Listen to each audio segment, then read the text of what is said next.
Bismillahirrahmanirrahim.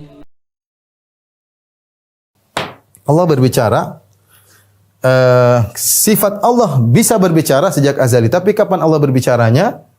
Ya, tergantung kehendak Allah. Allah kapan bicara dengan Musa? Wa ma tilka biyaminika ya Musa. Apa yang ada di tanganmu wahai Musa? Nabi Musa menjawab, qala hiya asaya. Ini adalah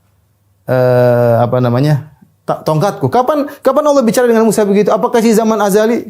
Ya kalau zaman azali Allah bicara sama Musa enggak ada, ya berarti gimana nih Allah? Apakah Allah ngelindur berbicara tidak ada objeknya? Wahai Musa, ya Musanya enggak ada gimana?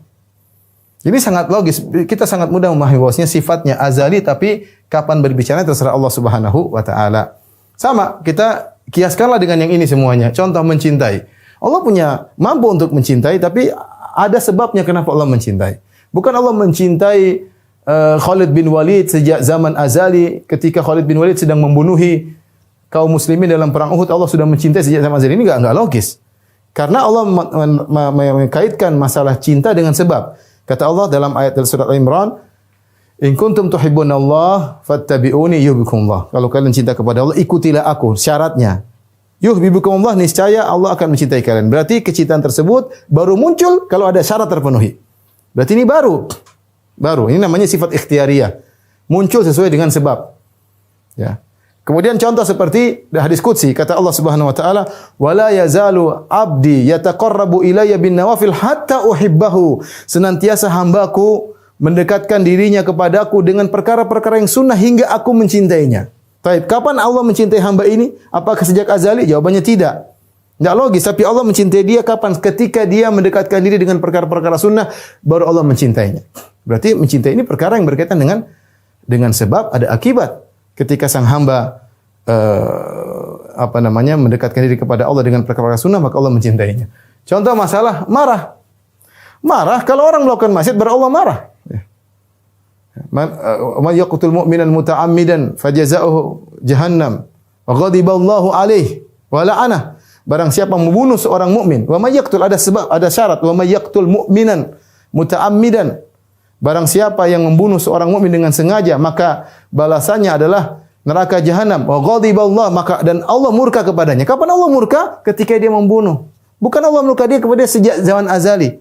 Allah sebutkan ada sebab baru. Kalau Asy'ariyah enggak bisa, mereka bilang sejak azali. Gimana nih? Kullabiyah, ya ini saya lupa tadi di antara juga kullabiyah ya. Ini Asy'ariyah juga kullabiyah ya. Kullabiyah juga menetapkan sifat-sifat sifat-sifat zatiyah. Tapi kita lanjutkan. Marah, ya, marah juga ada sebabnya. Jadi sifat ikhtiyariyah. Kapan Allah marah? Allah tidak marah sejak zaman azali, enggak. Tapi Allah marah ada sebabnya. Seperti orang membunuh orang mukmin yang Allah murka kepadanya. Contoh dalam hadis yang masyhur, dalam hadis syafaat, dalam Sahih Bukhari dan yang lainnya. Ketika orang-orang datang kepada Nabi Adam, minta syafaat. Apa kata Nabi Adam alaihissalam? Inna Rabbi qad ghadiba al-yawma ghadaban lam yaghdab qablahu mithlahu wala ba'dahu. Sungguhnya Rabbku pada hari ini sedang marah yang tidak pernah Allah marah sebelumnya seperti itu, dan Allah tidak pernah marah sesudahnya seperti itu. Berarti ini marah yang baru, marah model baru. Bukan berarti Allah sifat Allah tidak bisa marah, tapi Allah marahnya tatkala ada sebabnya. Ini namanya sifat ikhtiyariyah. Jelas sekali. Rabbku marah dengan kemarahan yang tidak pernah sebelumnya seperti ini dan tidak pernah sudahnya seperti ini. Nah, orang-orang ini bingung menghadapi ini. Gimana nas-nas seperti ini? Nas-nas seperti ini. Baik, kita lanjutkan, maksudnya ridho, rahmat. Ya, rahmat. Kata Nabi sallallahu alaihi wasallam misalnya, ya, irhamu man fil ard yarhamkum man fis sama. Rahmatilah orang di bumi, Allah akan, yang di langit akan merahmati kalian. Kapan? Ada sebab akibat, ada syarat, ada jaza. Syaratnya kalau kau ingin dirahmati oleh Allah, maka rahmatilah orang-orang sesamamu, ya. Kemudian juga seperti sabda Nabi sallallahu alaihi wasallam, wasyat rahimtaha rahimakallah. Kambing yang ingin kau sembelih, kalau kau sayang kepada kambing tersebut dengan penuh rahmat, Allah akan merahmatimu. Contoh juga Nabi SAW mengatakan, rahimallah man shalla qabla al-asri arba'an. Allah merahmati orang yang salat asar sebelum asar 4 rakaat. Nah, kalau ingin dirahmati Allah, salat 4 rakaat sebelum asar. Jadi ada sebabnya. Ini namanya sifat ikhtiyariyah. Kapan Allah berkehendak, Allah lakukan, kalau enggak. Ada sebabnya Allah kerjakan. Contoh seperti ridha. Ridha juga. Allah mengatakan, laqad radhiyallahu 'anil mu'minin idh yubayyi'unaka tahta syajarah. Sungguh Allah telah ridha kepada kaum mukminin kapan? Idh, tatkala mereka membaiat engkau di bawah pohon Ridwan. Bukan sejak azali, tapi Allah mengatakan idh, Allah ridha kepada mereka tatkala. Tatkala. Ridha jelas kita paham makna ridha, ya. Apalagi berbicara. Berbicara juga demikian. Berbicara, Allah berbicara tadi sudah kita jelaskan kepada Nabi Musa pada waktunya. Bukan Allah bicara dengan Nabi Musa sejak zaman azali. Sejak zaman azali. Taib, melihat juga sama, melihat, ya. Liyanzura kaifa ta'malun. Kata Allah kata Nabi sallallahu alaihi wasallam, inna dunya hulwatun khadirah wa inna Allah mustakhlifukum fiha fayanzura kaifa ta'malun. Sungguhnya dunia itu manis dan hijau dan Allah menjadikan kalian tinggal di muka bumi liyanzura agar Allah melihat apa yang kalian kerjakan.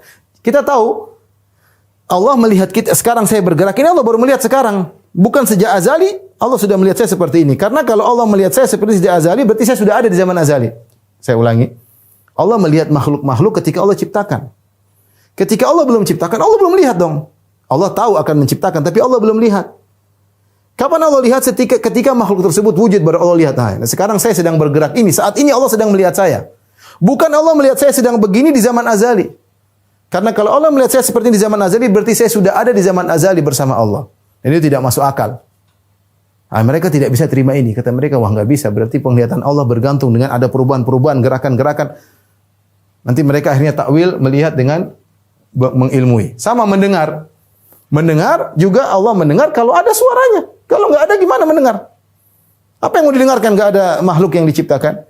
Allah berfirman, laqad sami'a Allahu qawla allati tujadiluka fi zawjiha. Sungguh Allah telah mendengar perkataan sang wanita ketika mengeluhkan suaminya kepada engkau wahai Muhammad. Kapan Allah mendengar? Ketika wanita itu berbicara, baru Allah sudah mendengar. Bahkan ketika mereka berbicara antara wanita tersebut dengan Nabi, kata Allah, wallahu yasma'u tahawurakuma. Allah sedang mendengar kalian berdua berbicara. Taib, apakah Allah mendengar di zaman azali? Jawabannya tidak. Ini pendengaran baru. Allah Maha mendengar sejak zaman azali, tapi mendengar suara ini baru. Ini sekarang saya lagi ngomong, ini bukan Allah tidak mendengar suara saya sejak zaman azali, tapi sekarang Allah sedang mendengar saya berbicara. Sama Allah melihat, Allah sedang melihat saya mungkin lagi sholat, seperti Allah melihat Nabi Muhammad SAW, kata Allah, alladzi yaraka hina taqum, yang melihat engkau ketika kau sedang berdiri untuk sholat. Bukan Allah sudah melihat Nabi sejak zaman azali, enggak. Ini namanya sifat ikhtiyariyah dan seterusnya.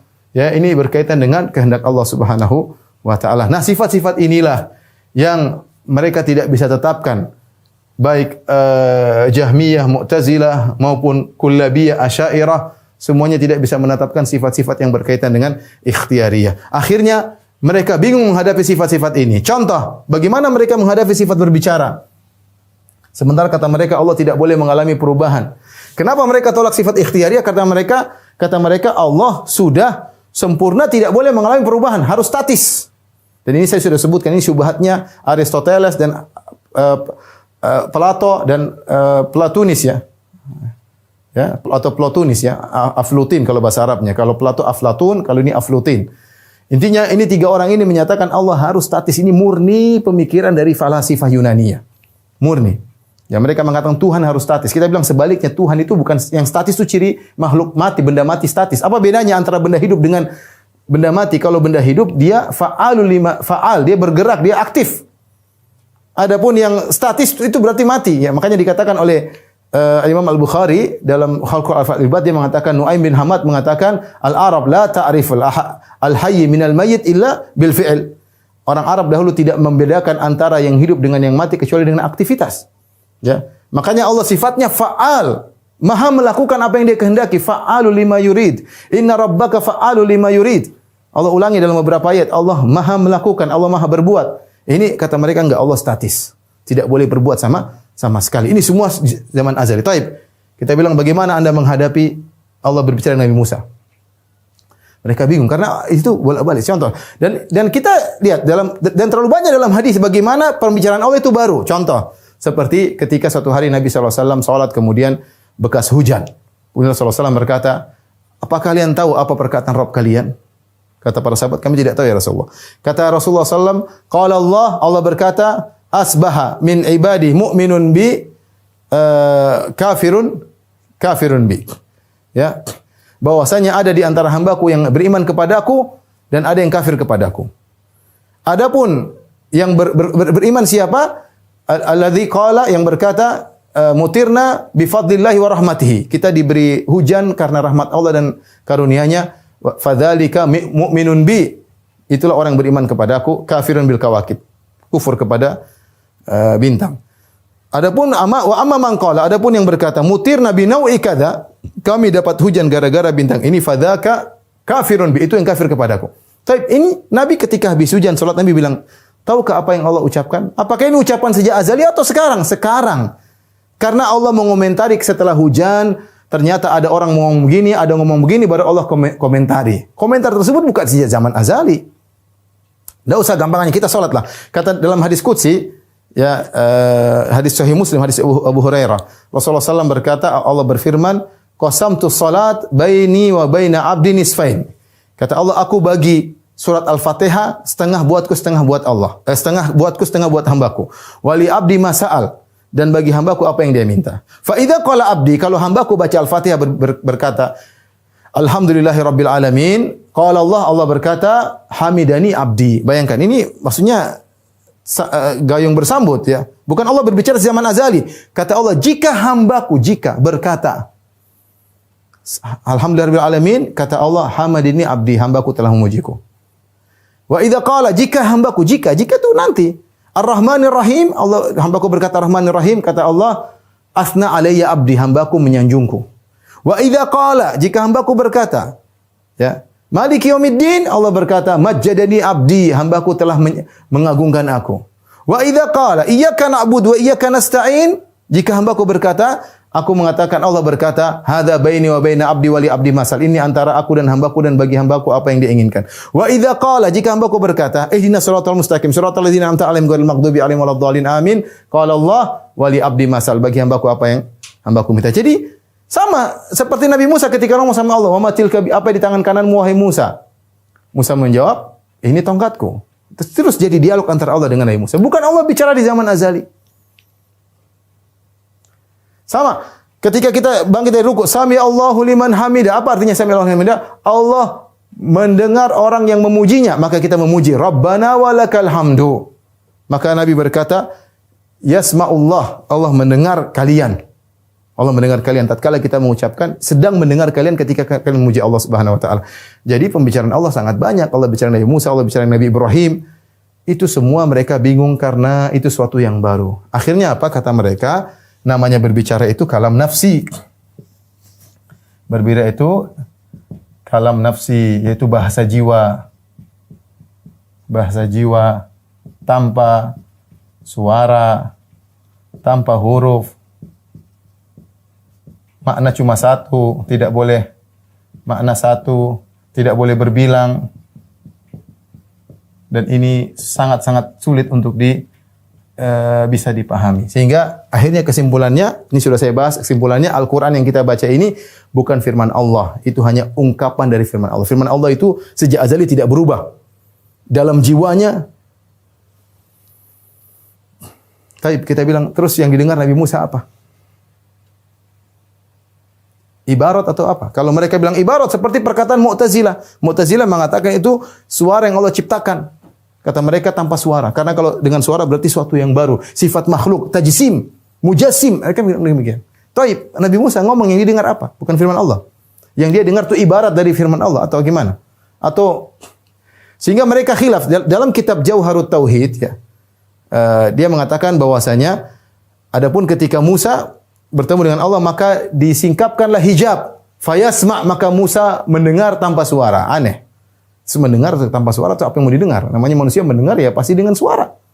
Ya. Allah mengatakan fastami' lima yuha, dengarkanlah apa yang diwahyukan kepadamu wahyu Allah. Allah suruh dengar, kata mereka tidak ada yang didengar. Kalau mereka bilang mendengar suara, mereka takut sama dengan Mu'tazilah. Sehingga mereka disingkap hijab, mendengar kalamullahi nafsi, gimana enggak tahu caranya.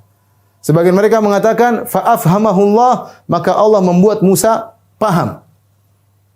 Sehingga diungkapkan dengan Al-Quran. Intinya, ini pembahasannya panjang tapi saya tidak ingin memperpanjang, nanti suatu saat insyaAllah ada pembahasannya. Intinya mereka akan mentakwil seluruhnya. Contoh, ketika mereka berbicara tentang melihat dan mendengar, Bukankah melihat dan mendengar terkait dengan objek? Objek yang banyak dan berubah-ubah. Ya. Banyak ya. Allah melihat kita banyak sekali, kita gerak sana, gerak sini. Mereka bilang ini gimana ini? Padahal Allah tidak harusnya statis, tidak boleh ilmunya berubah, tidak boleh mendengarnya berubah, tidak boleh melihatnya berubah. Akhirnya mereka bilang, maksudnya ini mendengar dan melihat adalah maksudnya mengilmui. Mendengar maksudnya mengilmui sesuatu yang suara, melihat artinya mengilmui sesuatu yang terlihat. Ya mereka takwil, kemudian ilmu ini adalah intinya semuanya ditakwil sama seperti rahmat mereka takwil dengan iradah, ridha mereka takwil dengan iradah.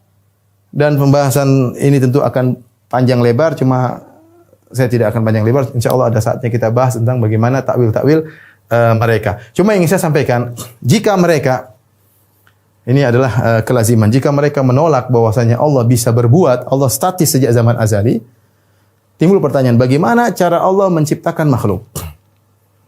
Ini yang selalu dikejar oleh falasifa mengejar mereka. Ya. Bagaimana cara Allah menciptakan makhluk kalau tidak ada sesuatu yang baru pada zat Allah? Kalau Allah sudah sempurna sejak azali tanpa sesuatu, seharusnya tidak perlu ada sesuatu yang lain selain Allah. Ya. Seharusnya tidak sesuatu yang tidaklah Allah muncul makhluk kecuali ada sesuatu yang buat Allah akhirnya menciptakan. Kalau ternyata Allah statis, seharusnya ya statis tersebut terus tidak usah berubah tanpa ada makhluk. Tapi dulu Allah sendirian, tiba-tiba Allah ingin menciptakan dan Allah menciptakan alam semesta, berarti ada sesuatu yang berubah pada zat Allah sehingga Allah kemudian, yaitu ada suatu perbuatan yang Allah lakukan sehingga akhirnya Allah menciptakan. Jika tidak demikian tidak mungkin terjadi penciptaan. Jadi kita kembali bahwasanya ini semua adalah syubhat yang mereka ambil dari orang-orang filsafat Yunani bahwasanya Tuhan harus statis. Kita bilang justru sebaliknya. Kalau Anda mengatakan Tuhan statis, Anda menyamakan Tuhan dengan benda mati. Tidak bisa apa-apa, statis. Ya, kita bilang Allah maha berbuat. Makhluk berbuat, tapi Allah maha berbuat. Dan kita sesuai dengan dalil begitu banyak. Apakah semua dalil seperti ini mau kita tolak, mau kita takwil sebanyak ini masing-masing dalilnya banyak. Mencintai dalilnya banyak, marah dalilnya banyak, rahmat dalilnya pirang-pirang, ridho dalilnya banyak, berbicara lagi lebih banyak dalilnya. Ini mau semua kita takwil. Gara-gara kita mengikuti Aristoteles dan Plato dan Platonis ya, tentu jawabannya tidak. Di antara juga misalnya mereka terpengaruh, mereka mengatakan Allah Subhanahu wa taala kalau berbuat tanpa tujuan, kata mereka. Kenapa? Karena kalau Allah berbuat dengan tujuan berarti Allah sebelumnya belum sempurna. Dia baru sempurna kalau mencapai tujuan tersebut. Bayangkan, gara-gara statis ini. Sehingga Allah itu kalau berbuat tanpa tujuan. Kita bilang, justru kalau Anda mengatakan Allah berbuat tanpa tujuan, Anda telah menyamakan Allah dengan orang lagi linglung, atau orang gila, atau orang lagi tidak paham apa yang dia lakukan sehingga berbuat tanpa tujuan. Justru kita memuji Allah, Allah Al-Hakim, yang melakukan sesuai dengan kebijakan. Dan ini akidah yang dimiliki oleh masyarakat umum. Saya bilang, masyarakat umum kalau dengar Allah mencintai, mereka paham. Kalau mendengar mereka Allah rahmat, mereka paham. Allah sayang, selesai. Kalau mereka sayang enggak boleh, sayang harus ditafsirkan dengan iradah dan macam-macam. Adapun masyarakat umum paham. Allah Maha Tinggi, mereka paham. Mereka berdoa ke atas. Allah sayang sama kamu. Ini kehendak Allah, melihatmu. Mereka paham Allah sedang melihat, bukan mengilmui. Mereka subhanallah, masyarakat awam di atas fitrah, Ketika datang pemikiran filsafat dan yang lain, akhirnya banyak takwil-takwilannya. Mungkin suatu saat kita akan bahas kalau apa maksud mereka dengan berbicara, dengan mendengar, dengan melihat, dengan iradah ya. Tapi waktunya mungkin tidak pas, tapi insyaallah kita akan bahas lain kali. Wallahu alam bisawab. Ini saja rekan-rekan yang hati Allah Subhanahu wa taala yang bisa sampaikan tentang keyakinan saudara-saudara kita dari Asy'ariyah mutaakhirin tentang sifat 20. Adapun kita Ahlus Sunnah wal Jamaah, kita tetapkan semua sifat-sifat yang datang dalam Al-Qur'an dan Sunnah ya. Al-Imam Al-Bukhari ketika membahas tentang sifatul kalam dalam kitabnya Khalqu Afalil Ibad, dia sebutkan ketika mengomentari hadis fanada bi sautin yasma'uhu man qarib kama yasma'uhu man ba'ud. Maka ada suara di hari kiamat, yaitu Allah berbicara dengan suatu suara yang baik yang jauh maupun yang dekat dengarnya sama. Imam Bukhari mengomentari sifat suara ini. Kata dia, Allah berbicara dengan suara Allah dan suara Allah tidak sama dengan suara makhluk. Jangan samakan Allah dengan makhluk. Allah, tapi dia tetapkan Allah berbicara dengan suara, ya. Ini akidah Ahlussunnah wal Jamaah. Alhamdulillah seluruh sifat kita tetapkan, dan kita lihat nama-nama Allah banyak. Setiap nama Allah mengandung sifat. Kita tidak membatasi pada 7 sifat, kemudian sisanya mau kita takwil menuju salah satu dari sifat 7 ini atau kita tafwid. Sementara nama-nama Allah banyak, ya. Kalau kita kumpulkan dari Al-Qur'an dan Sunnah lebih daripada 100-an, ya. 120, 100 berapa, banyak sekali dikumpulkan oleh para ulama, dan masing-masing nama mengandung sifat, ya. Yang sifat tersebut banyak yang merupakan sifat ikhtiyariyah. Sifat ikhtiyariyah. Alhamdulillahi Rabbil Alamin.